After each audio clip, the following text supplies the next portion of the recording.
안녕하세요. 배신의 장미입니다. 오늘은 잔소리쟁이 남편이 아내보다 높은 연봉을 내세우며 아내 노릇, 며느리 노릇을 강요한다는 말도 안 되는 사연. 지금 시작합니다.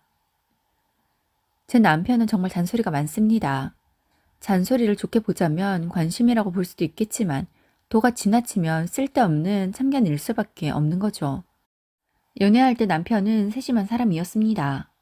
저에게 관심도 많고 제가 지나가듯 했던 말도 잘 기억하고 함께 쇼핑이라도 하면 제게 어울리는 옷과 아이템들을 잘 매칭해 골라주기도 했어요.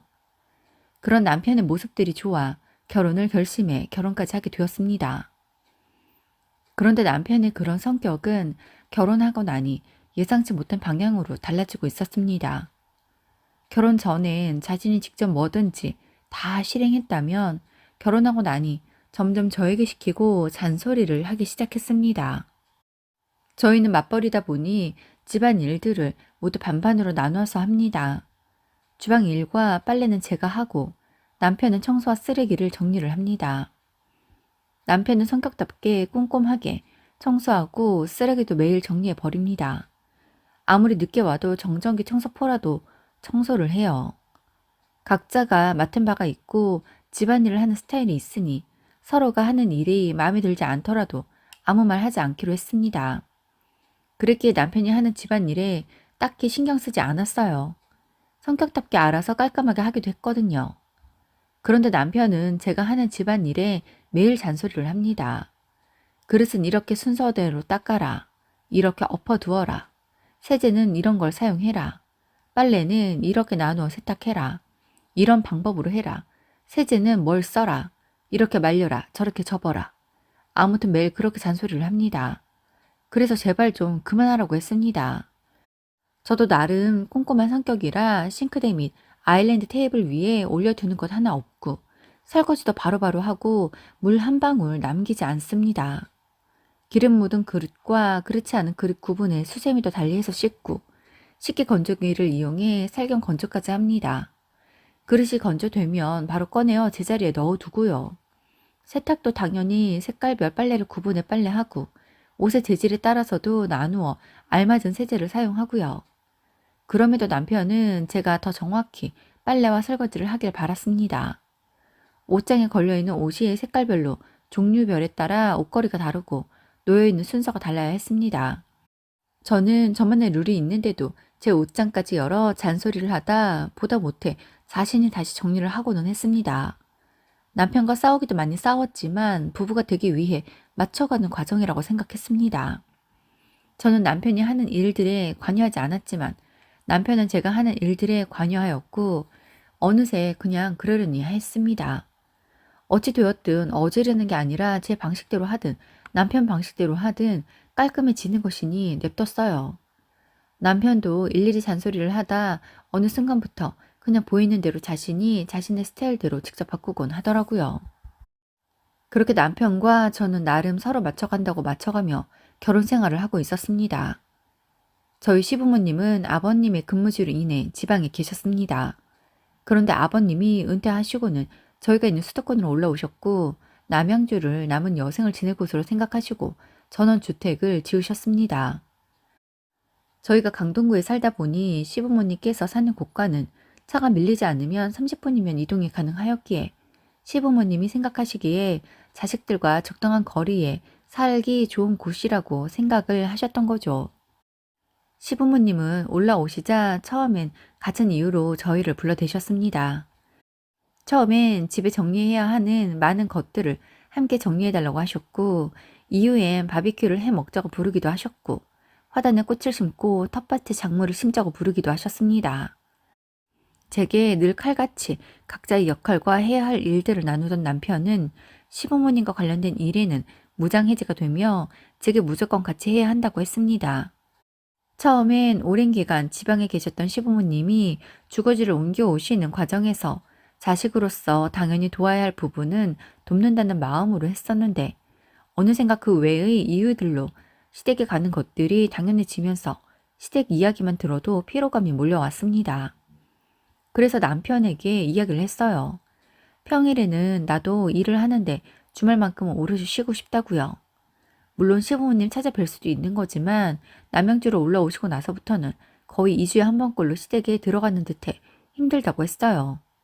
그러자 남편이 말하길 자식이 부모 찾아뵙는 게 뭐 그렇게 힘드냐고. 시부모님이 평생을 지방에서 일하며 이만큼 키워줬기에 우리가 이렇게 살 수 있는 건데 부모님의 남은 여생만큼은 같이 모시지는 못할 망정 자식들이 자주 찾아뵈며 온 마음으로 정성을 다해야 하지 않겠냐고 합니다. 그래서 그 말이 틀렸다고는 생각하지 않는다고 했습니다. 하지만 아무 일이 없는데도 2주마다 이렇게 오는 건 힘든 것 같다고. 집안 행사가 있거나 시부모님 관련된 일이 있다면 자식으로서 한달음에 달려와 함께 하는 게 맞지만 그렇지 않을 땐 우리를 위해서 주말에 쉬기도 하자고 했어요. 어느 달엔 격주로 찾아뵙는데 그 사이에 집안 행사까지 겹치면 한 달에 3번도 시댁에 가게 될 때가 있었거든요. 그러자 남편은 제게 너무 계산적으로 살지 말라고 합니다. 그래서 누구보다 계산적인 사람이 나한테 왜 그런 말을 하냐고 했습니다. 이런 식이면 2주마다 친정에도 가자고 했어요. 그러자 남편이 천안까지 어떻게 2주마다 가냐며 버럭하네요. 그래서 못할 게 뭐 있냐고. 운전하기 힘들면 지하철 타고 가도 된다고 했습니다. 그렇잖아요. 못 갈 게 뭐 있어요? 길 밀려 운전하는 거 싫으면 지하철 타고도 갈 수 있는 곳입니다. 그러자 남편은 제게 억지로 정독과 부리라고 합니다. 그러고 보니 저희 친정 부모님은 그간 명절 때밖에 찾아뵙지 않았었는데 제가 먼저 친정 부모님을 챙기지 못했던 것 같아 너무 죄송하기만 했습니다. 그래서 남편에게 친정도 2주마다 가야겠다고 했어요. 남편은 제가 괜한 말을 한다고 생각했는지 어이없다는 듯이 웃어 넘깁니다. 시댁을 다녀온 그 다음 주 남편에게 친정에 가게 준비를 하라고 했습니다. 그러자 남편은 갑자기 무슨 말이냐고 하네요. 그래서 내가 이야기하지 않았냐고 한 주씩 번갈아 가며 시댁과 친정을 방문하자고 했습니다. 제 이야기를 듣고 있던 남편이 제게 야, 말이 되는 소리를 좀 해라. 그럼 우리는 안 쉬냐? 부모님 댁 안 가는 주에는 집에서 쉬듯 우리끼리 여행을 다니든 했는데 처가를 가면 대체 우리는 언제 쉬어? 난 친정 가면 쉬는 거나 다름없어. 다른데 여행 안 가도 괜찮아. 그러니까 친정 가자. 얼른 준비해. 단호한 제 말에 남편은 제가 그냥 한 말이 아님을 깨닫고는 대체 왜 그러냐며 적당히 좀 하자고. 시부모님은 지방에서 살다 이제 자식 곁으로 올라오셨는데 이제 고작 몇 개월 찾아뵈어 놓고는 힘들다고 징징대냐고 합니다. 그래서 평생 지방에서 사시며 그리 먼 거리도 아닌데 명절 때밖에 딸을 못 보는 우리 부모님은 괜찮냐고 했습니다. 그러자 남편은 제게 부모님 찾아뵙는 횟수로 따지고 드는 거냐며 유치하다며 코웃음을 치네요. 남편이 한 번만 제 의견을 따라줬어도 못 이기는 척 저희 부모님을 뵈러 갔다면 덜 서운했을지도 모르겠습니다. 하지만 저 잘났다며 제게 말하는 남편에게 실망해 그날 저 혼자 친정으로 갔습니다. 혼자 온 절 보고 어떻게 왔냐며 깜짝 놀라는 부모님에게 남편이 출장을 가 혼자 있기도 싫고 엄마 아빠도 보고 싶어서 겸사겸사 주말이라 내려왔다고 했어요. 그러자 부모님은 생각지 못한 제 방문에 기뻐하시더군요. 그렇게 부모님 댁에서 주말을 지내는 내내 남편은 제게 그 어떤 연락도 없었습니다. 일요일 오후 전 집으로 올라갔고 집에 가보니 집은 비어 있더군요. 남편이 볼일을 보러 갔나 싶으면서 끝까지 이렇게 나오는 남편에게 화도 안 나던 중 이내 남편이 집으로 들어오는 소리가 났습니다. 절 보더니 화가 난 듯 쌩하는 남편에게 저도 말을 걸기 싫어 모른 척했습니다. 잠시 뒤 남편의 통화 소리가 들려옵니다. 나 집에 왔어. 잘 왔으니까 걱정하지 말고 푹 쉬세요. 다음 주엔 와이프랑 갈게요. 그 안에 제가 도울 일 있으면 전화하시고요. 라고 하며 전화를 끊습니다. 시댁에 다녀왔나 보네요. 저희 친정에는 안 간다더니 지난주에도 다녀온 시댁에 또 다녀왔나 봅니다. 사실 그냥 남편을 개인 한 사람으로 보자면 부모님 댁에 다녀온 걸 누가 뭐라고 하겠습니까? 갑자기 없던 효심이 시부모님이 수도권으로 올라오자마자 생겼다는 것도 그냥 그러려니 할 수 있어요. 하지만 무조건 저에겐 따르라고 하고 욱해서 한 말이었지만 우리 부모님 보러 가자는 건 단칼에 거절하는 모습에 내가 대체 왜 이 사람이랑 사는가 싶었습니다. 집안일을 함에 있어서도 자신의 생각만을 관철시키려고 하더니 부모님을 대하는 데에도 그렇고, 가만 생각해보니 여행을 가는 것도 자신의 계획대로만 해야 하고, 뭐든지 다 자기 마음대로였더라고요. 남편이 제게 먼저 말을 걸면서 화해의 손을 내밀면 안 살 게 아닌 이상 남편과 진지하게 이야기를 하며 서로의 생각에 절충점을 찾자 싶었습니다. 그런데 남편은 제가 한마디 말도 걸지 않고 평소처럼 행동하는데, 아, 이 사람이 나를 무시하는구나. 나를 없는 사람 취급하는구나 싶었습니다. 그날 밤 씻고 잘 준비를 해 침대에 누웠습니다. 남편은 씻고 거실로 가더니 소파에서 잠을 자네요. 제가 먼저 말을 걸어도 되기는 하지만 대체 이 사람이 왜 이렇게까지 할까 싶었습니다. 며칠간 남편과 집 안에서 남보다 못하게 지내다 결국엔 제가 남편에게 먼저 말을 걸었습니다. 대체 뭐가 문제냐고 물으니 아무 문제 없다고. 제가 제 이야기만 하고 제 주장만 하니까 자신은 제게 할 말 없다고. 그냥 지금처럼 그냥 각자 자신들이 원하는 대로 하면서 살자고 합니다. 그래서 이게 부부냐고. 문제가 있으면 서로 대화를 하고 절충할 부분이 있으면 그런 부분도 같이 맞춰봐야 하지 않겠냐고 했습니다. 그러자 남편이 자신이 언제 지나친 걸 요구한 적 있냐고, 뭐든 동등하게 나누며 일하고 함께 하지 않았냐고 합니다. 그러면서 월급도 자신이 저보다 더 많이 벌어오는데 제가 그만큼 시댁을 더 찾아보고 시부모를 더 챙기는 게 뭐가 그렇게 억울하냐고 합니다. 남편의 그 말에 너무 어이가 없었어요. 네, 남편이 저보다 월급 더 벌어옵니다. 그런데 저도 적게 받지 않아요. 제 연봉이 6천만 원이 넘는데 남편에게 이런 말을 들어야 하는지 이해가 가지 않았습니다. 그래서 지금 당신이 나보다 월급 더 받는다고 나보고 무조건 당신 말을 따르고 시부모님을 2주마다 찾아뵈라는 거야?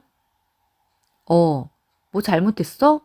네가 계산적으로 나오니 나도 계산적으로 나가는 거야. 우리 부모님 가까이 오셔서 2주마다 찾아뵙자니 너네 부모님도 2주마다 찾아뵙자는 거잖아. 계산적으로 먼저 나온 건 내가 아니라 너야. 알아? 뭐? 결혼생활 처음부터 뭐든 똑같이 나눠 하자고 한 건 당신이었어. 그래서 집안일부터 해서 생활비도 1원까지 똑같이 나눠서 내고 있잖아.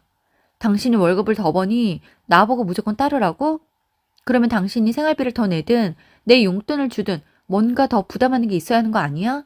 생활비면 뭐든지 각출해서 2분의 1로 계산하고 그 외 남은 돈은 당신이 주식을 하든지 코인을 하는지 도박을 하는지 딴 여자한테 쓰는지 난 알 도리도 없고 알고 싶지도 않은데 그런 이유로 나보고 무조건 따르라는 건 이해할 수가 없어. 너 진짜 말 막 한다? 그래, 그 외의 비용은 네가 신경 쓸 거 아니지. 나도 네가 얼마 버는지 얼마를 따로 챙겼는지 안 묻잖아? 그런데 너 잘 생각해. 집에 급박한 일이 생기거나 돈으로 해결해야 할 일이 생기면 그거 누가 해결하겠어? 나 아니겠어? 그럴 때를 생각해서라도 너 지금 나한테 우리 부모님한테 이러면 안 되는 거 아니야? 남편의 말에 어이가 없었습니다. 뭐라고? 왜 그걸 꼭 당신이라고 생각해?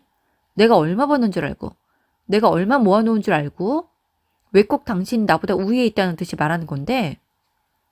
야, 내가 너희 회사 모르냐? 딱하면 딱이고 척하면 척이야. 그 회사에 내 친구도 있고 우리 회사에도 너희 회사 거쳐서 온 사람들도 있어. 지금 당신 직급에 연봉 대충 계산된다고. 그런데 말이야, 내가 지금 당신을 앞에 두고 이런 말을 일일이 해야겠냐? 그냥 적당히 굽히고 맞추고 살아. 처음에 결혼할 때까지만 해도 둘 다 원리 원칙 좋아하는 사람들이라 적당히 잘 맞춰 살 수 있을 것 같았는데 이거 뭐 갈수록 자기 분수도 모르고 나랑 같은 위치에 서려고 하니 진짜 골 아프네. 당신 자꾸 이런 식으로 나오면 나 당신이랑 못 살아. 전 남편이 절 사랑한다고 느껴서 결혼을 했는데 남편은 그냥 저랑 살기 편할 것 같아서 결혼을 했다는 말로 들려 너무나 충격적이었습니다. 그래서 뭐? 뭐라고? 나랑 못 산다고? 야, 내가 너랑 못 살아. 적어도 난 당신을 사랑해서 결혼한 거거든? 그런데 당신은 그게 아닌가 보네. 사랑이 없는데 어떻게 같이 사니? 넌 어떤지 몰라도 난 못 살아. 사랑? 우리가 30이 넘어서 만났는데 사랑 운운하며 만나고 헤어지고 결혼했다면 너무 철부지 아니냐? 어차피 우린 둘 다 일에 매진하는 타입이고 아이도 원하지 않던 사람인 만큼 서로의 생활 방식과 사고 방식이 비슷하다고 생각돼서 결혼한 거야. 너 지금 나랑 못 산다고 말했냐? 너 그 말 후회 안 할 자신 있어? 그래. 후회 안 해. 후회 안 한다고 이 새끼야.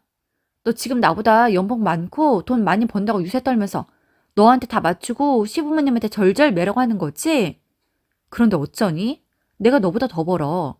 배는 더 번다고. 내가 미쳤다고 처음부터 다 말하겠냐? 네가 모르는 게 하나 있는데 내 앞으로 건물이 두 채 있거든. 거기서 나오는 월세만 해도 네 연봉은 돼. 알아? 이 머저리야. 진짜 돈 있는 사람은 그렇게 드러내지도 않고 돈으로 다른 사람을 무시하지도 좌지우지하지도 않아. 내 눈이 삐어서 너 같은 인간을 거르지 못하고 결혼한 게 내 천추한이고 내 인생의 오점이지만 이제라도 알게 되었으니 다행이라고 생각해. 이 집에도 가정 가구도 모두 정확히 5대5 했지? 다 놓고 내가 나갈 테니 정확히 절반 내 통장으로 보내. 괜히 서로 피곤하게 법정 가고 뭐 그딴 거 하지 말자고. 라고 하고 자리를 일어섰습니다. 그러자 남편의 얼굴이 사색이 되어 굳더니 제가 왜 그렇게 정색을 하며 화를 내냐며 앉아서 찬찬히 대화로 풀어 나가자고 합니다. 그래서 여태 대화를 했는데 무슨 대화를 더 하냐고.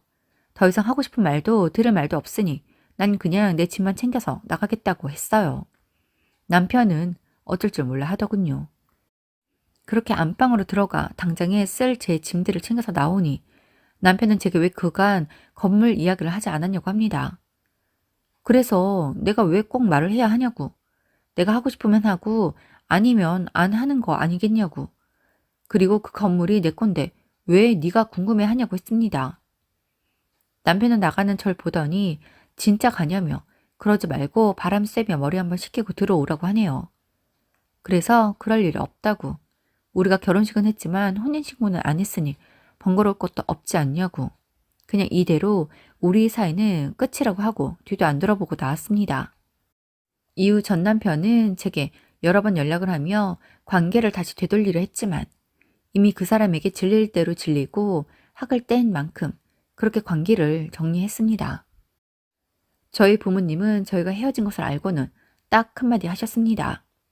뭐든 신중하게 결정하는 제가 오죽하면 헤어졌겠냐며 지난 일은 생각하지 말고 앞으로만 생각하라고요. 다시 혼자가 되고 보니 제가 대체 왜 그 인간이 남편이라는 이유로 맞추고 살려고 애를 썼나 싶더군요. 저도 그 사람에게 아내로서 부족했는지는 모르겠지만 남편이란 사람 있어 보니 없어도 제 인생은 충분히 즐겁고 아름다울 수 있다는 것을 알게 되었습니다. 제 인생은 그 누구의 것도 아닌 제 것인 만큼 이제부터는 저의 행복과 저의 미래만 생각하며 매일 즐겁게 살아가려고 합니다. 오늘도 함께 해주셔서 감사합니다. 지금까지 배신의 장미였습니다.